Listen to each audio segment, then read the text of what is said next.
Yung pa lang pala nagbibideo. Oh, hindi nyo ako hinantay ah. Nagsaing kasi ako eh. Biglang trabaho ako di sa bukid. Panggulo. Pero masipag ako.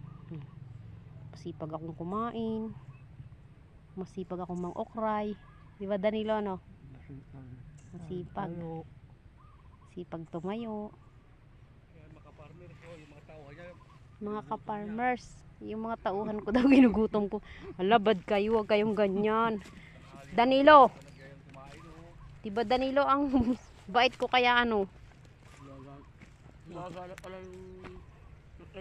Ba't ang gulo-gulo ng sabog mo, Papa? Magulo din yung guhit mo eh. Ay, narinig niyo yun mga ka-farmers? Kaya daw magulo yung... Hindi kasi sinabi ni Danilo kung gaano kalalayo yung ano ko eh. Alan? Yung guhit ko kanina. Ano ko sa'yo? Alayo ka no? Sabi ko, layo mo ng konti.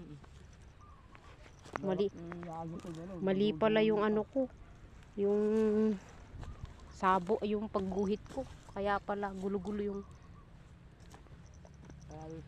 Sabi nyo ako ang magsasabog ng punla. Eh, masasabog mo. Alam mo, sa'yo.